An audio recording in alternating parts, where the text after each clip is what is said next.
In a world where we are increasingly dependent on technology, electricity, the internet, and electronic devices, imagine a day when all of these conveniences disappear. What would you do to survive? How would you exist without electricity, smartphones, or computers? While modern life has brought many conveniences, in the past, people developed extremely effective survival skills to face harsh conditions that we today can barely imagine. There's nothing you can't do if you know how to keep a fire going in the rain, preserve food without a refrigerator, or build a safe house using natural materials. In this video, we will explore the skills that people centuries ago used to survive and thrive without modern technology. These skills could save your life in an unexpected situation when modern technology fails you. Get ready for an exciting journey where you'll discover forgotten ancient techniques that are still crucial today. Let's dive into 7 medieval survival skills that we've completely forgotten, and perhaps they hold the key to overcoming modern-day challenges. Imagine being stranded in the wild, far from the comforts of modern life. No smartphones, no lighters, and no ready access to fire. How would you keep warm? How would you cook? In the medieval world, people didn't have the luxury of modern tools to start a fire.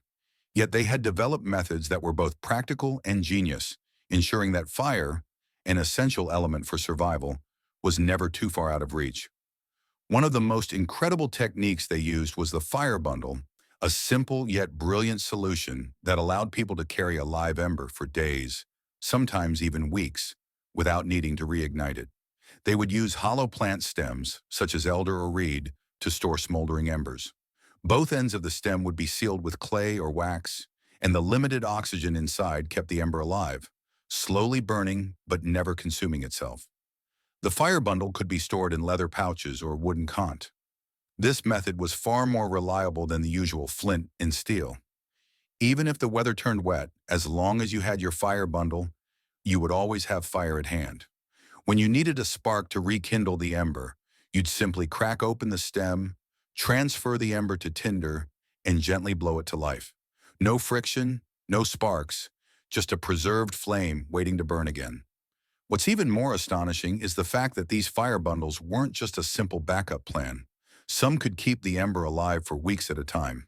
In fact, certain fungi were used that could smolder for extraordinary periods. One even lasted over 2 months. Imagine that. Fire that could last longer than many of today's modern tools, without needing constant fuel or recharging. Medieval monasteries were known to keep eternal flames using the same concept. They'd ensure the flame never went out, preserving it across generations, just as people in the wild did. This wasn't just about having fire, it was about maintaining it. It was a symbol of life itself, a guarantee of survival when you're caught in a storm, or in the dead of winter, where starting a fire from scratch is nearly impossible. So next time you think about survival, remember this ancient genius. The fire bundle wasn't about creating fire. It was about keeping it alive when all other methods failed. A small, forgotten skill that, if rediscovered today, could save your life when modern fire starters let you down. In a world without refrigerators or modern food preservation devices, keeping food from spoiling during the hot summer months or cold winters was a major challenge. However, people in the medieval era developed extremely effective preservation methods without the need for modern technology. These techniques not only helped them maintain a supply of fresh food, but also allowed them to survive harsh seasons. One of the most notable methods used by medieval people was smoking. At first, we think of smoking as a way to enhance the flavor of meat. But for medieval people, smoking was a comprehensive food preservation system. It wasn't just for meat. It could also preserve seeds, herbs, textiles, and many other types of food. The medieval people understood that smoke from different types of wood produced different compounds that help preserve food without chemicals. For example, smoke from pine or juniper trees created a protective barrier around seeds, preventing insects from attacking them. Grains like wheat, corn, and other seeds would be hung in smoke chambers for days and then stored in smoke-infused containers. This method helped preserve food for years, even without the use of refrigerators. Herbs and medicines were also smoked to enhance their medicinal properties and extend their shelf life. Some medicinal plants even became more potent after being smoked due to the new chemical compounds formed during the process. Fabrics like linen or wool, after being smoked, became naturally water-resistant and less attractive to moths. In addition, salt preservation was another crucial method used by medieval people to preserve food, especially meat. Salt worked by drawing moisture out of food through osmosis, preventing the growth of harmful bacteria and prolonging the shelf life of food. Salt wasn't just a great preservative. During the medieval period, it was so valuable that it was sometimes used as currency. Villages near salt mines or salt production areas became wealthy trading centers, while those without salt sources had to trade valuable goods to acquire this essential preservative. The process of salt preservation was quite detailed. First, meat would be cut into small pieces and the fat would be removed, as fat is more likely to spoil. Then the meat would be thoroughly covered in salt, ensuring it penetrated every part of the meat. The salted meat would then be packed tightly into barrels, with additional layers of salt between each layer of meat for even longer preservation. Sometimes this salting process was combined with smoking or air drying to create even more effective preservation methods. If you didn't have a refrigerator and wanted to preserve fresh vegetables or food, root cellars were an excellent solution. Medieval people created root cellars, taking advantage of the stable temperature underground to preserve food. These cellars could maintain a temperature range of 7 to 13 degrees Celsius, regardless of the outside weather. Vegetables like potatoes, carrots, and onions could be stored in root cellars for months, ensuring they stayed fresh through the winter without the need for electricity or modern refrigeration. These food preservation methods weren't just survival tricks. They also helped create a self-sustaining ecological system, reducing dependency on external resources. While these techniques have been forgotten in the age of modern technology, they still hold practical value and can be applied in emergency situations when all modern conveniences disappear. In the modern world, we often think of using natural resources merely as tools to support our lives. However, people in the medieval era had a unique relationship with nature. They didn't just use resources. They learned to work with nature to create sustainable ecosystems that help them survive harsh seasons without relying on external resources. One of the most unique techniques used by medieval people was the bain outliving fence. This was a method of using plants to create protective fences for areas like gardens, pastures, or even settlements. What made these fences special was that they not only served as protection, but also provided food, medicine, and other essential materials for daily life. Living fences were made by bending and trimming young trees and shrubs, then weaving them together in a creative manner. Plants like hawthorn and blackthorn created fences that were difficult to penetrate due to their sharp thorns. Inside these fences, medieval people planted fruit trees, medicinal plants, and other edible plants, ensuring a sustainable food source even during times of scarcity. What was remarkable about these living fences is that they didn't just serve a single purpose. They also provided valuable medicinal herbs for healing. Plants like wormwood, fern, and rosemary were grown for their therapeutic properties, offering natural remedies for common ailments without the need for doctors. Additionally, the skill of foraging for wild food was an essential part of medieval life. In a world without supermarkets or food stores, gathering food from nature became a vital skill.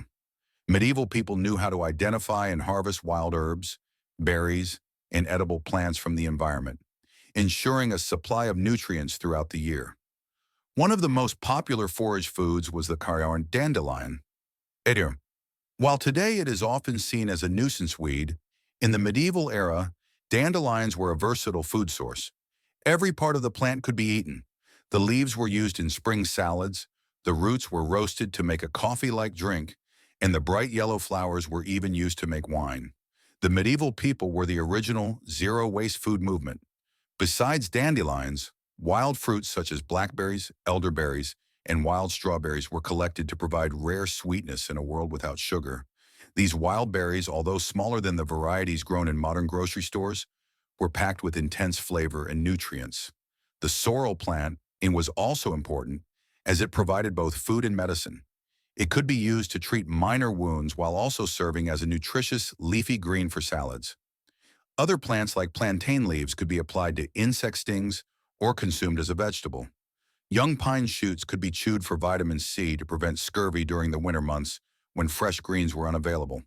In the medieval world, foraging wasn't just about gathering food. It was an advanced system of botanical knowledge that ensured survival during famines. While preserved meats helped people survive through the winter, it was often these forage plants that prevented nutritional deficiencies. These skills are not only fascinating, but also extremely valuable.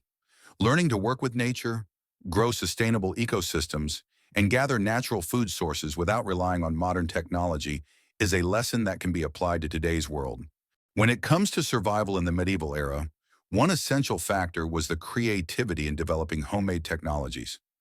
While today we may easily rely on electronic devices and modern technology to meet our basic needs, medieval people had to find ways to solve daily problems without these conveniences.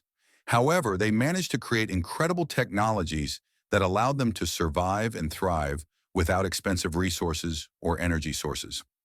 One of the most notable technologies used by medieval people was the Maclay battery. You might think that storing electrical energy is a modern concept, but medieval people knew how to use natural materials to create devices that could store and regulate heat without electricity.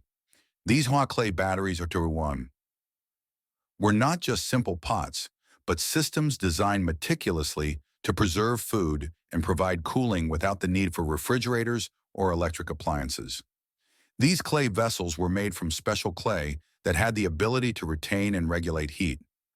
The vessels had two layers, with the space between the layers filled with wet sand. As water evaporated through the outer clay layer, it pulled heat from the inner space, creating a natural cooling effect. These vessels helped foods like milk, meat, and fruits stay fresh longer without the need for ice or electrical refrigeration. Beyond cooling, medieval people also developed heat clay batteries to keep warm during cold nights. These bricks or discs made from specially formulated clay were heated in a fire and then wrapped in wool, allowing them to retain heat for hours, sometimes all night. These heat batteries became essential for travelers and shepherds, helping them stay warm during the night without the need for open flames. What made these devices particularly remarkable was their reusability. They could be used endlessly without needing to be replaced or recharged, promoting sustainability and providing a lasting solution to the challenges of medieval life. In addition to preserving and regulating heat, medieval people also developed a natural friction glaze or waterproofing technology. Before modern synthetic coatings like Gore-Tex, medieval people knew how to create protective layers for their clothes and belongings using natural materials. This technique used tree resin, animal fat, and beeswax to create a highly effective waterproof coating. The process of making the friction glaze began by collecting resin from pine, fir, or birch trees, then mixing it with rendered animal fat and beeswax. This mixture was applied to fabric or leather and rubbed vigorously into the material, creating friction that allowed the mixture to penetrate deeply into the fibers. Once the mixture cooled, the fabric became waterproof while still allowing breathability, keeping the wearer dry during heavy rains without causing discomfort or overheating. The great thing about this technology was that it didn't just apply to clothing, it was also used on bags, tents, and other items. Hunters, shepherds, and travelers who faced constant exposure to rain relied on this natural waterproofing to prevent hypothermia and keep their belongings dry, without relying on expensive chemical materials. In addition to food preservation and weather protection, another homemade technology that was highly valued was the clay oven. Unlike modern ovens, clay ovens did not require electricity or gas to function. Made from a mixture of clay, straw, and sand, these ovens took the shape of a dome with a single opening. Once a fire was built inside, the clay walls absorbed heat, which was then slowly released for several hours, enabling medieval bakers to cook multiple batches of bread without needing additional fuel.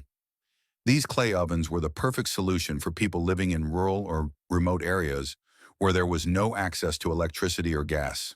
In addition to baking bread, these ovens could be used to cook stews, roast meats, and even preserve fruits by drying them in the residual heat. The system was incredibly efficient, maximizing heat use without wasting energy. These homemade technologies not only helped medieval people survive, but they also created sustainable systems that allowed them to coexist harmoniously with nature. In today's world, as we become increasingly dependent on technology and external resources, perhaps it's time to rediscover these simple yet incredibly clever methods of survival to help us navigate unpredictable circumstances.